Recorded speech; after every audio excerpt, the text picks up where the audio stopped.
Doctor ইউনূসের নেতৃত্বাধীন অন্তর্বর্তীকালীন সরকারের গত এক মাসের কার্যক্রম পর্যালোচনা করেছে বিএনপির সর্বোচ্চ নীতি নির্ধারণী ফোরাম জাতীয় স্থায়ী কমিটি। সোমবার রাতে অনুষ্ঠিত এই বৈঠকে চলমান রাজনৈতিক বিষয়াবলীর পাশাপাশি জামাত প্রসঙ্গ গুরুত্ব পেয়েছে। ছাত্র জনতার গণ অভ্যুত্থানের মুখে শেখ হাসিনার দেশত্যাগের পর বাংলাদেশের রাজনীতিতে এখন নিষ্ক্রিয় আওয়ামী লীগ। এই অবস্থায় দীর্ঘদিনের রাজনৈতিক মিত্র বিএনপি ও জামাত রাজনীতির মাঠে সরব হওয়ার পর দল দুটির মধ্যে নানা বিষয়ে মতবিরোধ দেখা গেছে। তৃণমূল থেকে শুরু করে দল দুটির শীর্ষ নেতাদের বক্তব্যেও এই মতবিরোধ স্পষ্টভাবে লক্ষ্য করা গেছে। বিশেষ করে এটি প্রকাশ্যে আসে গত আগস্ট মাসের মাঝামাঝি সময় অন্তর্বর্তীকালীন সরকারকে নির্বাচন আয়োজনের সময় দেওয়া নিয়ে। ওই সময় বিএনপি মহাসচিব মির্জা ফখরুল ইসলাম আলমগীর অন্তর্বর্তীকালীন সরকারকে যৌক্তিক সময়ের মধ্যে নির্বাচন দেওয়ার কথা বললেও জামাত নির্বাচন নিয়ে বেশি আগ্রহ দেখায়নি।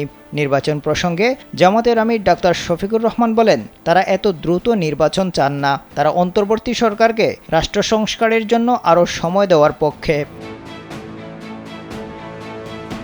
আওয়ামী লীগের শাসনামলে বিএনপি ও জামাত দুদলই কোণঠাসা ছিল, কিন্তু রাজনীতির মাঠে আওয়ামী লীগকে ছাড় দেওয়ার প্রশ্নে বিএনপির তুলনায় জামাত নমনীয়।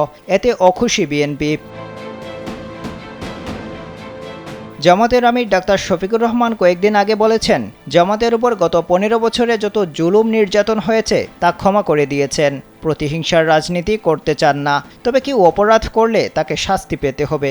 এক্ষেত্রে ভুক্তভোগী কেউ আইনের আশ্রয় নিতে চাইলে জামাত সহায়তা করবে।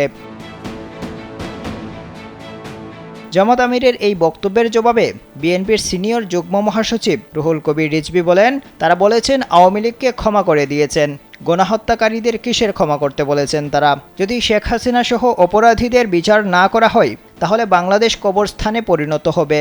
শুধু তাই নয়, আগামী নির্বাচনে জামাত নেতারা 300 আসনে প্রার্থী দেওয়ারও ঘোষণা দিয়েছেন। সোমবার অনুষ্ঠিত বিএনপির স্থায়ী কমিটির বৈঠকে পরিবর্তিত পরিস্থিতিতে বাংলাদেশ জামাতে ইসলামীর কর্মকাণ্ড নিয়েও আলোচনা হয়েছে। সেখানে জামাত আমির ডাক্তার শফিকুর রহমানের সাম্প্রতিক কয়েকটি বক্তব্য আলোচনায় এসেছে, তবে এ বিষয়ে বিস্তারিত কিছু জানা যায়নি। এই অবস্থায় বিএনপির স্থায়ী কমিটির সদস্য আমির খসরু মাহমুদ বলেছেন, জামাত অন্য রাজনৈতিক দলের মতোই একটি দল, বিএনপির সাথে জামাতের বিরোধের প্রশ্ন আসবে কেন? অন্যদিকে জামাতে ইসলামের সেক্রেটারি জেনারেল মিয়া গোলাম পরোয়ার বলেছেন, বিভিন্ন ধরনের প্রতিক্রিয়া থাকলেও বিএনপির সাথে তাদের বোঝাপড়ার কোনো সংকট নেই। আফজাল হোসেন, কালবেলা।